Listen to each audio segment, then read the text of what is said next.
Hi everyone. ఈరోజు నేను చెప్పబోయే కథ పొగరుబోతు గుర్రం. మహేంద్రపురం అనే రాజ్యంలో ఓ సైనికుడు ఉండేవాడు. అతని వద్ద ఒక గాడిద గుర్రం ఉండేవి. రోజు ఇంటికి కావాల్సిన సరుకులు కట్టెలను గాడిద మీద పెట్టి ఇంటికి తెచ్చేవాడు. రాజధానికి వెళ్లాల్సి వచ్చినప్పుడు, యుద్ధ సమయాల్లో, దూర ప్రాంతాలకు వెళ్ళేటప్పుడు మాత్రమే గుర్రాన్ని తీసుకుని వెళ్ళేవాడు. దానితో గుర్రానికి బాగా పొగరు పెరిగింది. గాడిదని చిన్న చూపు చూడసాగింది. నీ బతుకంతా బరువులు మోయడమే, నన్ను చూడు, కేవలం ముఖ్యమైన పనులకే తీసుకెళ్తారు అంటూ ఎగతాళి చేసింది. గాడిద ఏమీ సమాధానం ఇవ్వకుండా ప్రశాంతంగా ఉంది. మరుసటి రోజు సైనికుడు గుర్రంపై మహారాజును చూడడానికి వెళ్ళాడు.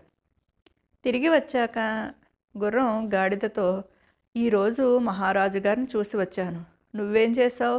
రోజు చేసే ఆ గొడ్డు చాకిరీయేనా అంటూ వెటకారంగా మాట్లాడి, ఒక్కసారైనా నన్ను గొప్పదాన్నని ఒప్పుకోవచ్చుగా అని అడిగింది గుర్రం.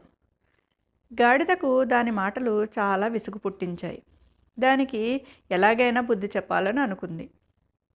మరుసటి రోజు సైనికుడు గాడిదతో, త్వరగా పద, మనకి ఈరోజు చాలా పని ఉంది, పక్క ఊరెళ్ళి సరుకులు తీసుకుని రావాలి అన్నాడు.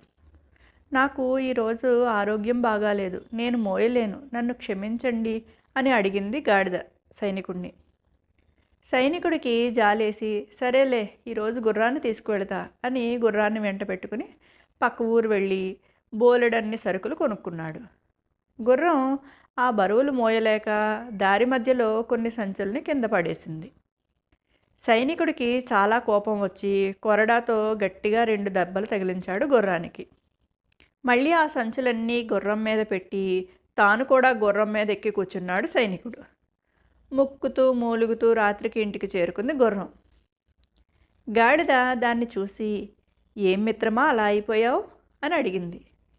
దానితో గాడిద యొక్క కష్టం తెలుసుకున్న గుర్రం, క్షమించు మిత్రమా, నీ కష్టాన్ని తక్కువ అంచనా వేశాను, నేనే గొప్ప అని అనుకున్నాను, ఎవరి పని వాళ్ళకి గొప్పది అంటూ పశ్చాత్తాపం చెందింది. పొగరుబోతు గుర్రం కాస్త గాడిదకు మిత్రుడిగా మారింది. ఈ కథలో నీతేంటి పిల్లలు? ఎవరిని కూడా తక్కువ అంచనా చేసి మాట్లాడకూడదు. ఇది పిల్లలు ఈరోజు కథ. రేపు ఇంకో కథ చెప్పుకుందాం.